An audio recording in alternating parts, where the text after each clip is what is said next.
Hello everybody, hope you're all doing well. Welcome back to another episode of CSGO News. Some big news out there in CSGO. The only thing bigger is apparently the bags underneath my eyes that you guys keep pointing out in every single comment. Guys, I get it. I try and get sleep. These bags are not going away, so if they offend you, I am sorry. But there's more important things out there, including some CSGO news revolving around some big names. One of them being Pasha Biceps. He has now returned. He hinted at this actually a couple of days ago. It has now been confirmed, and he did not lie to us. His new team, called the Youngsters, is a very, very young lineup. They played their first matchup last night. I would say debatably pretty close. A best of 3 went to map 3 against Vega Squadron, although Vega had their new roster as well, so not too much of a feat, I would say. So clearly not going to be a roster of the potential of what he once was at this point in time, but they are a very young roster, maybe pretty promising as well, and he is now back in professional Counter-Strike and trying to qualify for events out there, which I do love. It's really cool to see. Of course, he's been live streaming a lot more frequently, but now back in professional Counter-Strike with a brand new roster.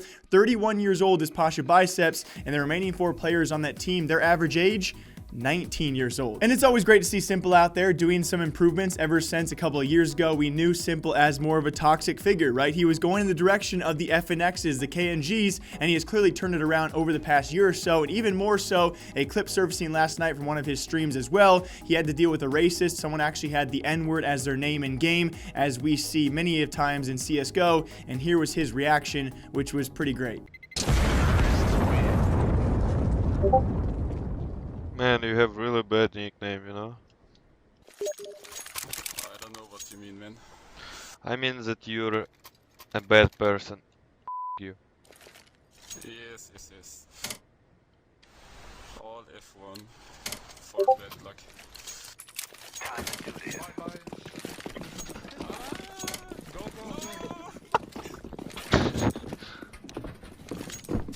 We are good humans, boys.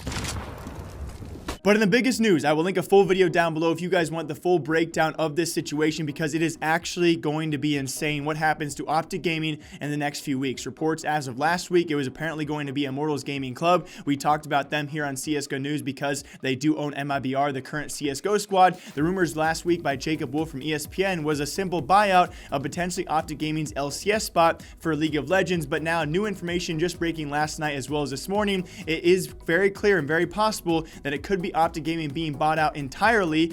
Their parent company Infinite could be selling out to the Immortals Gaming Club, and with it, all of their esports teams will likely be rebranded or sold off. Overwatch League, CWL, a lot of other teams out there included, and CSGO among them, potentially to be sold. As many of us know, we've seen, Refresh own several teams out there. Other teams as well have to part ways with a couple of teams because of conflict of interest. And if this actually is true, if Immortals Gaming, who owns MIBR, does buy out OpTic Gaming, likely their CSGO roster will be sold, or they might allow them, maybe allow them to actually activate or actively play under their new umbrella or their new name, but I think it's very unlikely at this point with MIBR already having a squad. And when it comes to majors, IEM events, and some other events out there, they couldn't have 2 teams attend the event, so it seems quite useless to have 2 CSGO rosters. So in the coming weeks, if not the coming days, we could very well find out the OpTic Gaming new roster, who looked somewhat promising, at least improved from their last year's roster, could be being sold sometime soon and could be parting ways with OpTic Gaming. And OpTic Gaming entirely in huge news. Again, my full video down below explaining the situation, because they could be exiting esports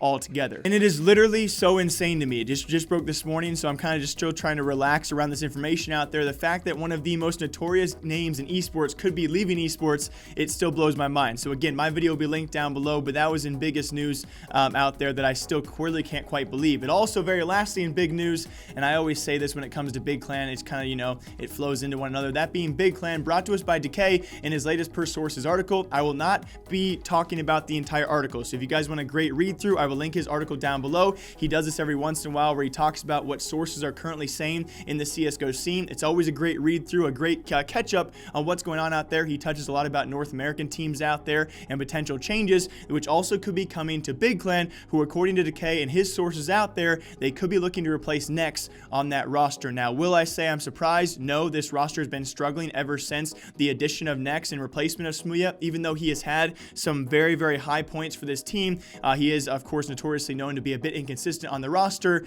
but so is the entire roster. So apparently Big Clan's been looking to replace Nex for several weeks, and Smooya was an option, although we do know apparently Smooya is going to be sticking out with Renegades for a little bit of time now, with Gratis faction having continued Vs issues. So Smooya is off the table to return to Big Clan as an opper for now, and that roster continues to see some very serious struggles. Really, when I hear the name Big right now, I think, where the heck have they been? Much like Ghost, ever since they acquired Freakazoid and had that debate back and forth of whether they're going to keep Steel or not.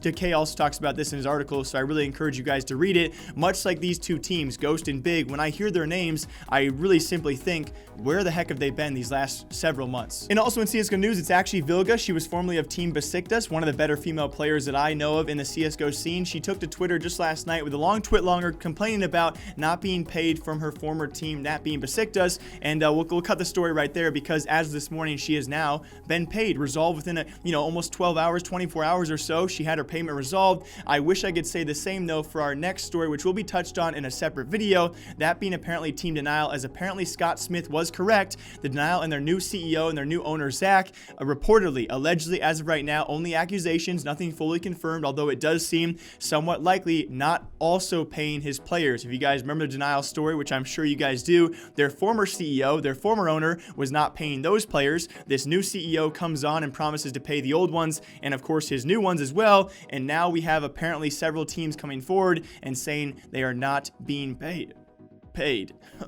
Which is crazy. So we'll touch on that in a full episode, a full video coming separately sometime soon, as more allegations do come out about Team Denial and not paying their players. And speaking of not being paid, very lastly in CSGO news, it's Taz coming forward with HLTV and pretty much confirming Devils 1, the former Kingwin roster, has left that new project together, which I'm actually really reassured by. I'm glad they left together. When the story first broke, we didn't really know if Taz was going to away on his own because of contractual disagreements, or if the team was going to go with him. It does seem the team is going to go with Taz, because he does actually confirm in this interview, again, going to be linked down below for all of you, there was a contractual dispute, and apparently Devils 1 also wanted to change their salaries on top of that, and the team could not come to agreement. And so as of right now, one of the best, if not arguably the best Polish team in the scene is not currently signed, although they do have a Pro League spot, so on and so forth, and some great potential, I would say, coming off last season.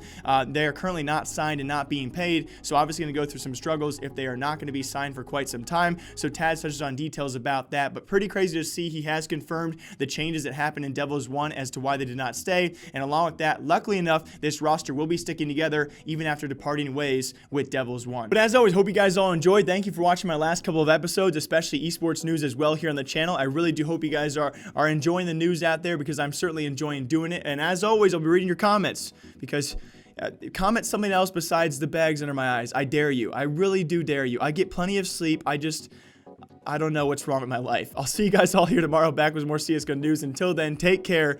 Get some sleep.